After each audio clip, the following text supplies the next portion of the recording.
Good evening, Steelers Nation. This is the Pittsburgh Steelers Now post-game show. I'm your host tonight, Joe Morrison, along with our esteemed editor, Alan Saunders. And though I say good evening to everyone, I imagine not too many people are feeling that word good. Alan, would you agree that that's probably a pretty good synopsis of how everyone in the building's feeling right now? Well, it's not evening anymore either, Joe. It's 12:32 here in the Eastern Time Zone, so a bad morning to you as well. The Pittsburgh Steelers, 35-25 losers to the Green Bay Packers here at Acrisure Stadium in a game that was nowhere near as competitive as even that score makes it seem, despite the fact that the Steelers led by 2 scores at halftime, one of the most epic second-half collapses in recent memory. Honestly, I'm excited to pick your brain. You had that great poll a couple weeks ago on the Mike Hilton interception thing. I can't recall the last time the Pittsburgh Steelers melted down and melted away from a second half lead the way they did in this game. Lots of guys in this game talking about a real pivotal moment in this one, a pair of pivotal moments, actually. A missed call against the Green Bay defense on a third down. The Steelers had to punt, get the Packers in third and long, and hit Jordan Love one of the very few times they laid a finger on him. He was pretty much allowed to do whatever he wanted to all night, and a floater of a pass somehow goes right to Tucker Kraft, who maybe a little bit of push off, but Deshaun Elliott didn't know where the ball was and then couldn't keep up with Kraft, rumbles for a huge play, sets up a Green Bay touchdown. Elliott out for the rest of the game with a knee injury suffered at the end of that play that looks significant, according to Mike Tomlin. I would be very surprised if we see Deshaun Elliott again in the Steelers uniform anytime soon, looking like on top of everything else that happened in this game, and there's lots, they're going to have to figure out a way forward without number 25. And the defense in the secondary just kept reeling. After we heard all week the mantra, stop the run and everything will be okay, that clearly was not the case, as Josh Jacobs was basically a non-factor in this game. And Jordan Love completed 20 consecutive passes and did pretty much whatever he wanted. He also finished today's New York Times crossword puzzle while he was in the pocket today. The Steelers pass rush did nothing. The secondary somehow did less. And the Packers put up 35. The fourth time this season the Steelers defense has given up 30 points. They also did not get a sack, and they didn't get a turnover for the third straight game. Basically, just about as poor of a defensive performance as is humanly possible, especially in a game where they were leading at the half.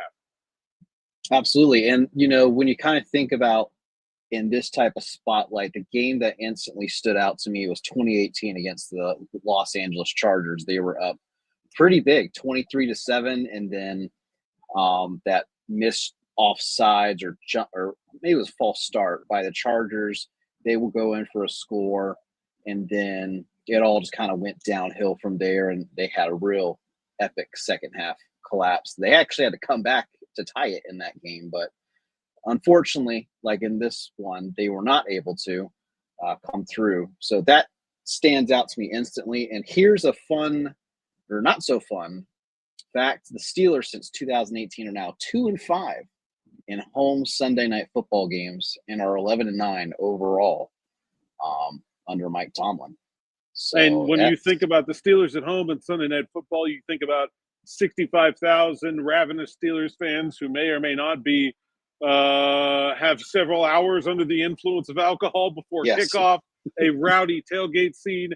And this was probably the most I've ever seen an opposing fan base take over Acrisure Stadium with lower bowl ticket prices above $400. I think the entire population of Green Bay, Wisconsin was here in the lower bowl chanting "Go Pack Go." The negatives for this performance go beyond the field. An absolute domination in every sense of the word by the Green Bay Packers. Absolutely. And and as much as, in the post game, Mike Tomlin says we just need to be better. I'll take it one step forward. Something has to change, and not just, we're not going to call blitz at this certain point. We're just going to call on first down instead. It's starting to look like there needs to be personnel changes. There needs to be coaching staff duty changes at minimum. Specifically for the defense. Offensively, I mean,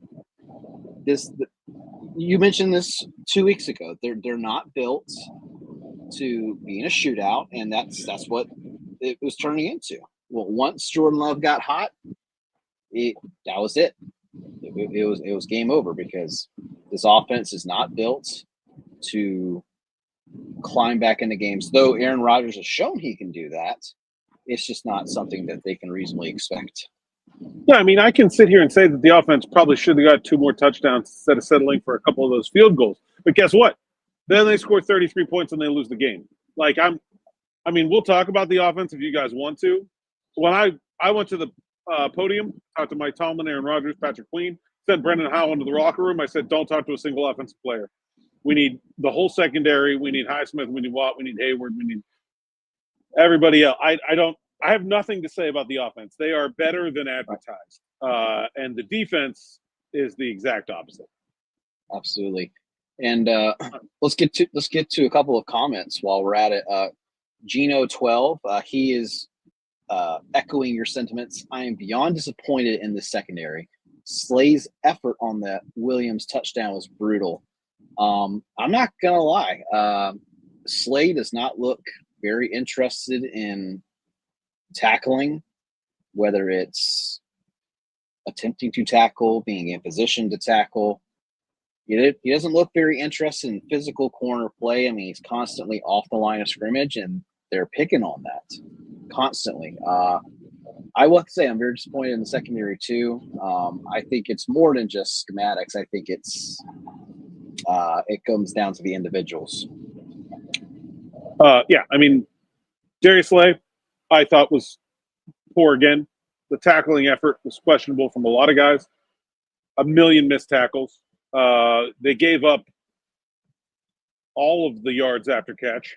Tucker Kraft alone had 128 yards after the catch. The Green Bay Packers had 245 yards of receiving after the catch. That's more than Aaron Rodgers had. Aaron Rodgers had 219. The Green Bay Packers receivers had 245 yards of yak. That is just simply effort, rallying to the football, and tackling. That is all that is. And they did not do it. And do I think there are some things the Steelers can do differently schematically? Probably. Look, I mean, I think they said, we'll stop the run, we'll stop the run. It's clear that was not the issue. I thought it was clear that was not the issue. Before this game, it's now abundantly clear that was not the issue. The issue is that they can't cover anybody with most of the secondary. And, it's not one thing. The end result has been repetitive, but the way they've gotten there has not been one thing. The Bengals killed them with slants. Slants to Jamar Chase. That was open all night.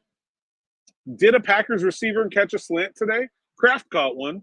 I'm not sure a receiver did. Maybe one or two. It was not a problem. Instead, it's to the flat. Instead, it's big plays. Instead, it's catch and tackle. If they're not catching and tackling. Like a completely different set of problems from one week to the next. You get to the same place, but it's all different. And the root of it is that, I mean, I don't know. Maybe there's a way that they can come up with some coverage. If you can't cover and you can't tackle, and they benched Slay for parts of this game and brought Eccles in, he gives up the touchdown to Jacobs on a crack and replace. He's got a free shot of the running back in the backfield, can't make the tackle, goes for touchdown. I mean, that's probably a touchdown anyway, but like, I don't think just changing the personnel is a magic bullet. I think they probably need to go trade for a safety right now. I think that certainly becomes the number one hole in this team with Deshaun Elliott. I mean, I don't know if you guys saw a replay of the injury or not, but it looked brutal. His first one looked brutal too. So, I mean, we've seen him come back from that, but I mean, I got to think at least a couple weeks for Deshaun Elliott here. And the way those guys without him played does not lead any confidence in their ability to keep this thing together going forward. No, I agree 100%. I think, you don't have very much time to do some soul searching, especially now your bye week has passed. Now you've got the real meat of your schedule coming up. All of your divisional games are left except for 2. And then you have, you have the Chargers, Colts, you have the Bills. I mean, a bunch of AFC games. Bears left. Look a lot better than we thought they'd be. Yep. The Dolphins, probably the one team on there that looks pretty beatable. But yeah, I mean, look, they're still in first place. There's a season to salvage here for sure. I just don't know.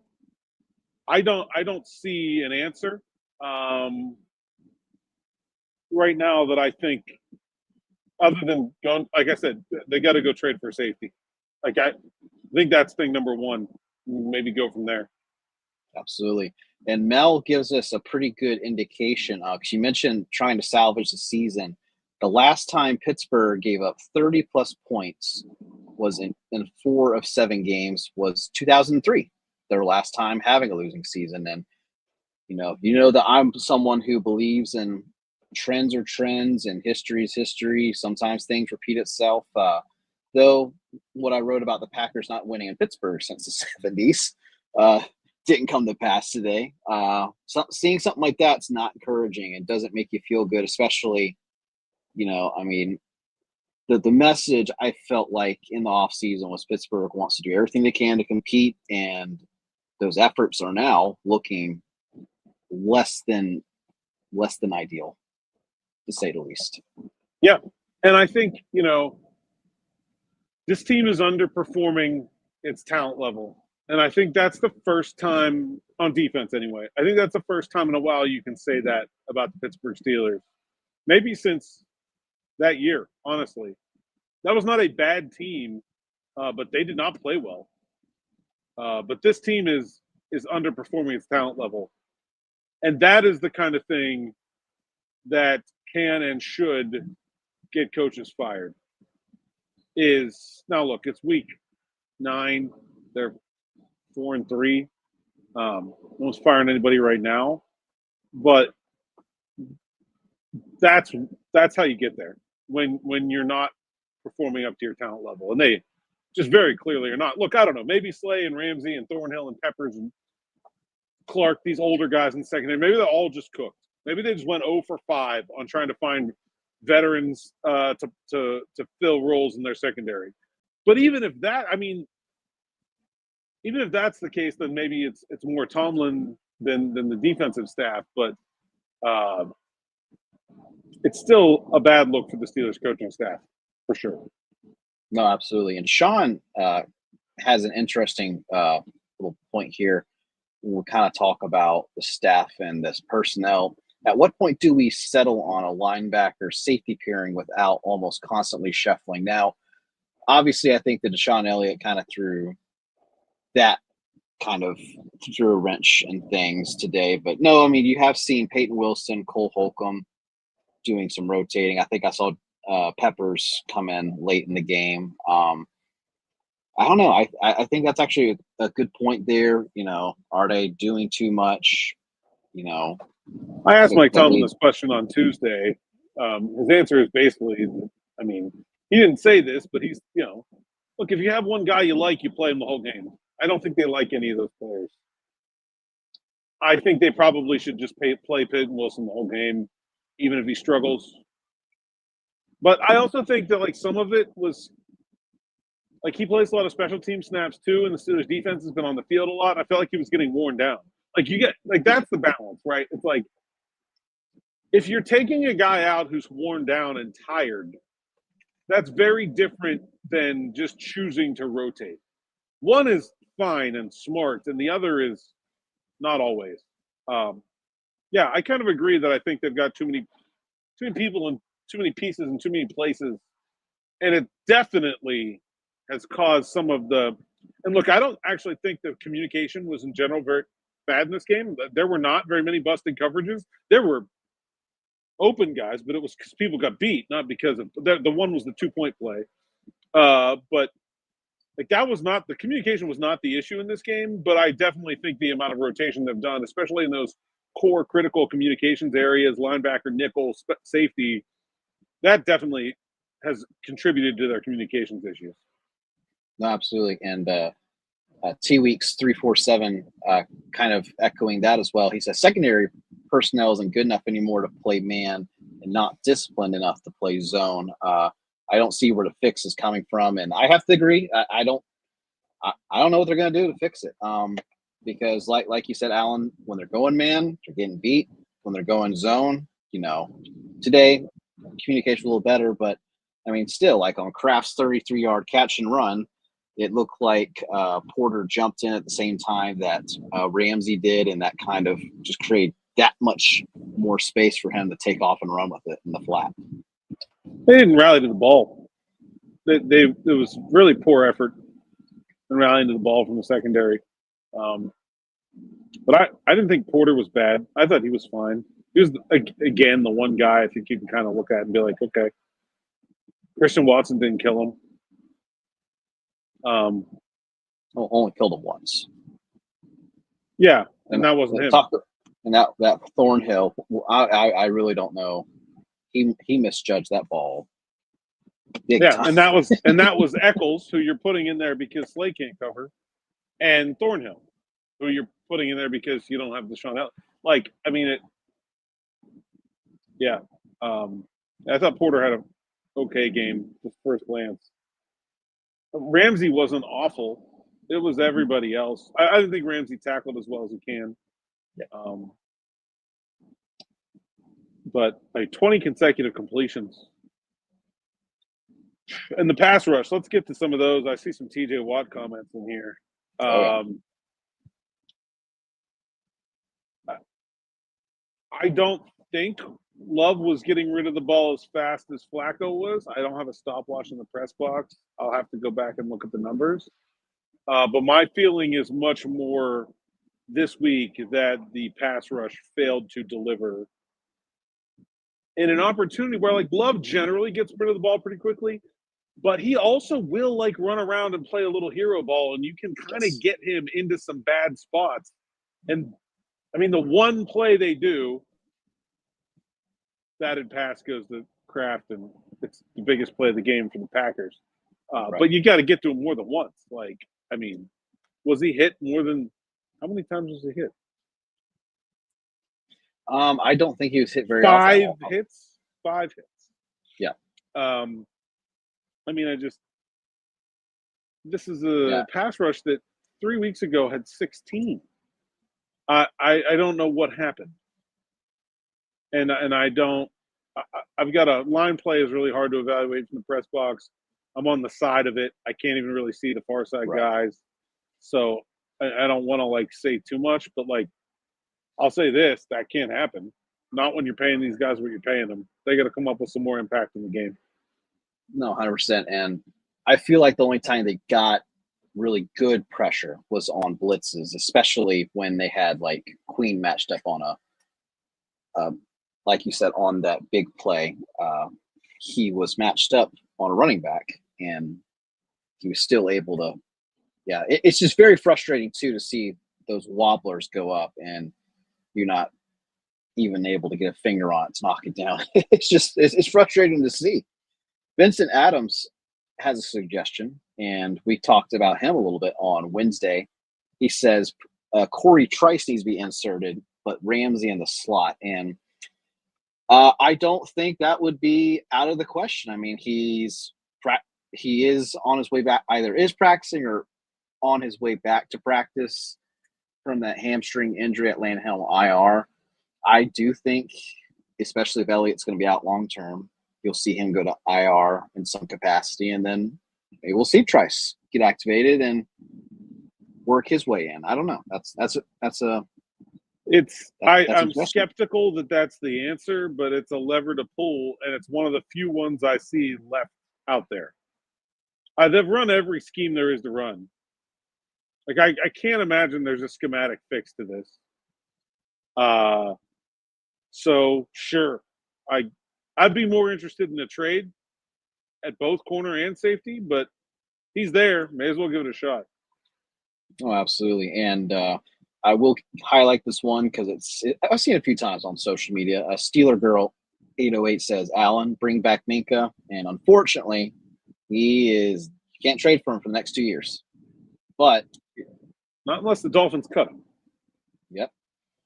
Which, I mean, in that case, it's just signing him basically to a brand new deal. But yeah, they can't trade for him. But I mean, I don't know. I think to a degree, maybe they are starting to miss Minka a little bit back there. I mean, he wasn't making splash plays, but I mean, some of those. I'll say this: I think some Minka of those makes that wobblers. interception that Thornhill didn't.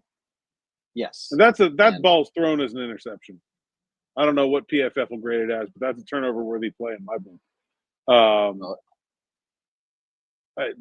That's not only should it not ever be completed, it should be intercepted. And I think Thornhill is probably the best of their safeties and coverage. I don't know why he doesn't play more. I still think there's a part of this defense that is just too concerned about the run against a team that had no intention of running the ball really from jump. Packers didn't care if they stopped the run at all. I don't think either of the other two guys are better than Thornhill in coverage. And if he can't cover, he should be playing. But that's just me. No, absolutely. So here's an interesting I do feel like when these happened, they played a huge point in helping get Pittsburgh any type of momentum. Exit Ritual says the personal fouls as well. What is that all about? And you have the Herbig one on the punt, which I felt like that was pretty, ticky tacky. I don't know. I don't know. I'm not a You huge pick a fan guy of off you pick a guy off a pile. That's usually 15 yards. And then there's you the poke a Metcalf guy in one. the eye. That's always 15 yards. It's lack of discipline, personally and collectively, and that's another thing that you look. I mean, this is something that's been part of DK Metcalf's game his entire career. I don't think it's surprising that it comes from him. Nick Herbig's a little bit of a different story. But there was a lot of frustration. You're not playing well. You're mad. God, somebody was asked, was the physicality about feeling bad about Aaron Rodgers losing this game? And I'm like, no, it's because they're getting their asses kicked. That's what, that's where the physicality comes from. It's frustration and boiling over. And while at a human level it's very understandable, you rob yourself of the opportunity to come back. Kenny Gainwell's fumble also not an error of stupidity, but an error nonetheless. I mean, those three plays pretty much sink any chance of a comeback. Any chance that Aaron Rodgers would have had to negotiate a comeback was completely negated by those three plays. 100%, yeah. Turnovers, penalties, those will do it almost every time. Gino12 updated us on the time to throw. He says 2.56. And then he also asked, is it an overreaction to say the defense has just aged and is out of being effective? I don't think that's an overreaction at all. I think that is the most likely thing that we are watching happen. I do think there's got to be some other answers, probably. It's very unlikely that about 8 guys just all got too old to be good at the same time. But it's certainly in the realm of possibility. No, 100%. Now, we do have one comment that disagrees about Slay. He says, players aren't the problem. Darius Slay was great for the Eagles last year. Tomlin gave the change speech last year, and the only thing they overhauled was the roster. A lot can change in 1 year. Yeah, I mean, that's just not remotely true. I mean, they've run all kinds of different defenses this year. I don't know where you're getting the idea that they have not changed. There's nothing factual to that. They tried lots of things. They tried lots of things last week. Honestly, probably too many. They tried a number of things that I saw in this game. Obviously, I have to go back and watch again to really get a true picture of it. But that was not some kind of static, boring defense. They were doing different stuff. Not very much of it was working. They were failing to execute routinely, even fairly simple schemes. And just basic stuff like, here's a duck, high point the ball and intercept it. Like, I don't know, you do that twice and you probably win the game. I just aren't playing well. No, 100%. I mean, when you can't do the small things right, it creates a big snowball effect. I know we've been talking a lot about defense. We do have one question about offense. Why did we abandon the run? Somebody tell me. That's what Nehemiah Williams 2353 asked. And I think I saw at one point in the second half, they had a 9-to-1 ratio on pass to run after going 15 runs for 89 yards in the first half. I will say that was probably my only fret about the play calling tonight. It was definitely a little frustrating. They finished, let's see, with 3 runs in the second half. Yeah, that first drive of the third quarter, I think I would circle that one and say, what are you doing here? After you ran the ball the way you did in the first half. And I actually wrote in my halftime thoughts on Twitter that I thought they would look at the effectiveness of the running game in the first half and think they should have ran it more. And they came out. And look, some of that is, Aaron's going to look at the play and look at the box and see a matchup and say, you know what, never mind. This is, that's not – it's not necessarily always what's called that comes out on the field. But I don't think that first drive should have been 3 straight passes. And then you get the missed offside penalty.